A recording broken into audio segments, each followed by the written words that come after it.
السلام علیکم۔ وعلیکم السلام۔ آج ہم پڑھ رہے ہیں ایک بڑا ہی دلچسپ ٹاپک،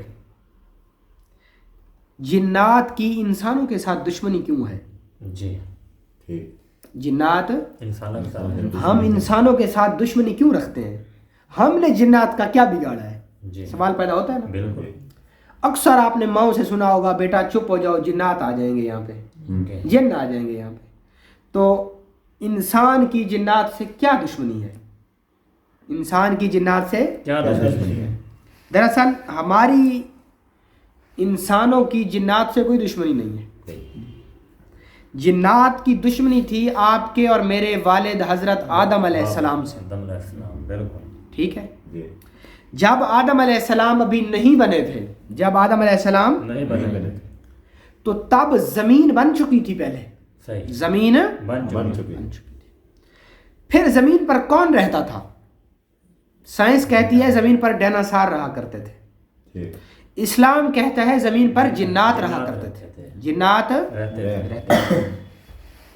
جب اللہ نے آدم کو بنایا تو فرشتوں نے بھی کہا تھا کہ اللہ تو ایک اور مخلوق ایسی بنا رہا جو زمین پر جا کر سرکشی کرے گی اور تیری نافرمانی کرے گی، فتنہ اور فساد پیدا کرے گی۔ اور سے مراد یہ ہے کہ پہلے بھی وہاں پہ کوئی اور مخلوق ہے۔ تو جو پہلے مخلوق تھی جنات ہم سے پہلے بنائے گئے، اور اس روئے زمین پر جنات ہم سے پہلے وجود میں آ چکے تھے۔ ٹھیک ہے، جنات شیطان سے ہیں، جنات شیطان۔ تو جب ان جنات کے گروہ میں سے ایک جن نے اتنی عبادت کی، اتنی ریاضت کی، جس کا نام عزازیل تھا، بالکل۔ جب وہ اپنی عبادت اور ریاضت کے فن کمال کو پہنچا تو اللہ نے اس کو پرموٹ کیا، اللہ نے اس کو پرموٹ کیا یعنی آگے بڑھایا۔ اللہ نے اس کو پہلے آسمان پہ بلا لیا، پھر اس نے اور عبادت اور ریاضت کی، اللہ نے اس کو دوسرے آسمان پہ بلا لیا، پھر اس نے اور عبادت اور ریاضت کی، اللہ نے اس کو تیسرے آسمان پہ بلوا لیا۔ ایسے کرتے کرتے وہ مقام سدرات المنتہا تک پہنچ گیا۔ تھا وہ کون؟ جن تھا۔ کیا تھا؟ تو ایک دن اس نے اللہ رب العزت سے فرمایا کہ اللہ رب العزت نے اس سے فرمایا کہ ہم نے آدم بنایا، اور جب اللہ نے آدم کے اندر اپنی روح پھونکی تو سب فرشتوں سے کہا کہ اسے سجدہ کرو۔ فسجدوا، سب نے سجدہ کیا، سب نے سجدہ کیا الا ابلیس۔ اب یہاں پہ عزازیل کا نام آ گیا، اس سے پہلے وہ عزازیل تھا، اب وہ کیا بن گیا؟ الا ابلیس۔ ابلیس کس کو کہتے ہیں؟ شیطان۔ نہیں، یہی تو بات ہے۔ پھر آپ مجھ سے پھر کیا پڑھتے رہے ہیں؟ ابلیس شیطان کو کہتے ہیں؟ اگر ابلیس شیطان کو کہتے ہیں تو پھر اس کے لیے ابلیس ہی رہنا چاہیے تھا، دوسرا نام کیوں آیا؟ ایک چیز کے دو نام ہوتے ہیں؟ نہیں۔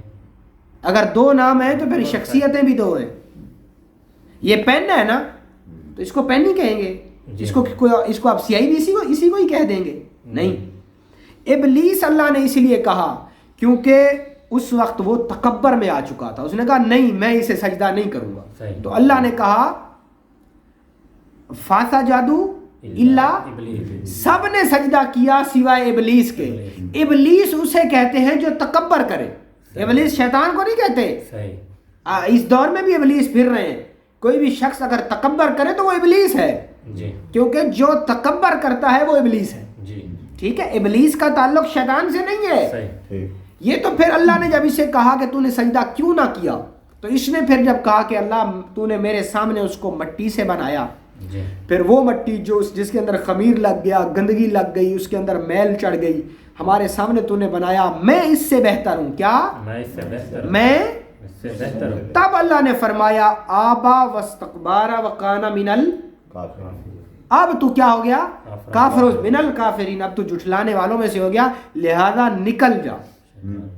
اب جب یہ اللہ کی دربار سے دھدکارا گیا دھکے مار کے، اب شیطان بن گیا۔ اس سے پہلے کیا تھا؟ ابلیس، اور ابلیس سے پہلے کیا تھا؟ عزازیل۔ تو جب آدم کی وجہ سے ابلیس کو آسمانوں سے نیچے اتارا گیا نا، تو ابلیس سے جتنی نسل پیدا ہوئی وہ آدم سے نفرت کرتی ہے۔ صحیح کیونکہ آدم علیہ السلام کی وجہ سے ہی زمین پر ان کا جینا تنگ کیا گیا. صحیح. جب آدم علیہ السلام بن گئے تو اللہ نے جبریل کو بھیجا. جبریل حدیث رسول کے حوالے سے جبریل فرشتوں کی ایک صف لے کر زمین پر آئے اور جتنے زمین پر جنات تھے ان سے جنگ ہوئی. اور جنگ کے بعد جناب جبریل علیہ السلام نے تمام تر جنات کو پہاڑوں میں، غاروں میں، گھاٹیوں میں اور گہرے پانیوں میں ان کو بند کر دیا. ٹھیک ہے جی. اور ان کے لیے یہ پھر اس میں قید کر دیے گئے اور اسی میں ہی رہتے تھے یہ. پھر آدم علیہ السلام زمین پر اتار دیے گئے، وہ جنت میں گئے اور وہ پورا واقعہ جو ہوا.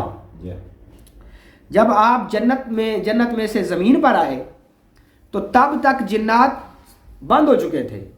اب کسی ایک شخص کی وجہ سے پوری قوم دھتکار دی جائے تو خود بخود اس قوم کے اندر اس ایک شخص کے لیے نفرت پیدا ہونا شروع ہو گئی شروع سے ہی. سمجھ آ رہی ہے؟ اللہ نے کیوں کہا اِنَّكَ عَدُوٌّ مُبِينٌ، یہ تمہارا کھلا دشمن ہے جو شیطان ہے.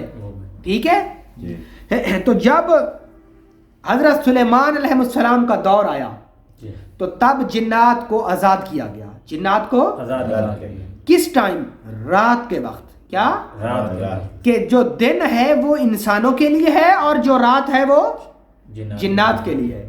اس کا شرعی ثبوت اللہ کے نبی سرور کونین صلی اللہ تعالی علیہ وسلم فرماتے ہیں کہ جب بھی رات ہوتی اللہ کے نبی نے فرمایا کہ تم اپنے گھروں کے دروازے بند کر لو اور اپنے مکانوں کی کھڑکیاں بھی بند کر لو اور اپنے بچوں کو مکان کی چھتوں پر نہ جانے دو تاکہ وہ شیاطین سے، یہاں تک کہ اللہ کے نبی نے فرمایا تم اپنے برتنوں کو ڈھانک دو. کیا کرو؟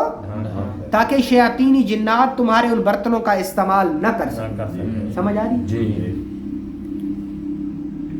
رات جو ہے اللہ کے، پھر ایک اور حدیث سناتا ہوں آپ کو. اللہ کے نبی نے فرمایا کہ اے اللہ میں تیری پناہ چاہتا ہوں کالی رات کے شر سے. ٹھیک ہے. کیونکہ رات کو جنات کھلے چھوڑ دیا. جیسے ہم دن کو کام کرتے ہیں ایسے سیم جنات رات کو کام کرتے ہیں. ٹھیک ہے. اگر ہمارے انسانوں کے ساتھ اللہ کا خفیہ حفاظت کا نظام نہ ہوتا تو جنات ہمیں چیر کے رکھ دیتے. محققین نے لکھا کہ ایک انسان کا جب بچہ پیدا ہوتا ہے تو جنات کے 9 بچے پیدا ہوتے ہیں. جتنے روئے زمین پر انسان ہیں ان کی جتنی تعداد ہے اس کے 9 گنا برابر جنات ہیں زمین پر. ٹھیک ہے. ایک مفسر نے لکھا کہ اگر تم آسمان سے کوئی سوئی گراؤ شاید وہ کسی انسان کے سر پر نہ گرے تاہم وہ کسی جن کے سر پر ضرور گرے گی. اتنے جنات ہیں زمین پر. ٹھیک ہے. اور اس میں سے جو اکثر ہیں وہ ظالم ہیں اور سرکش ہیں، اللہ کی نافرمانی میں لگے ہوئے ہیں.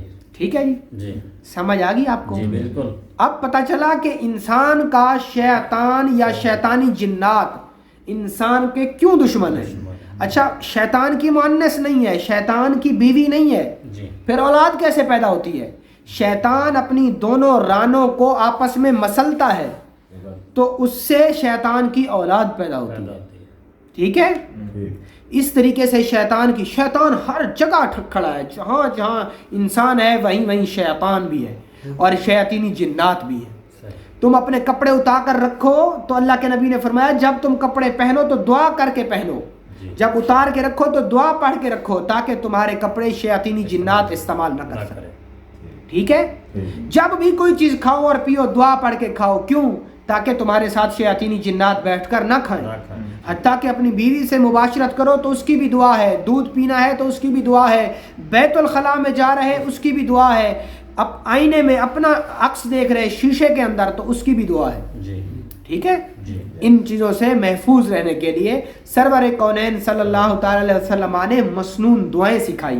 انہی جنات کی قوموں کے نقصانات پہنچانے والی صفات سے محفوظ رہنے کے لیے مسنون دعائیں ہمیں سکھائی گئی. ٹھیک ہے جی.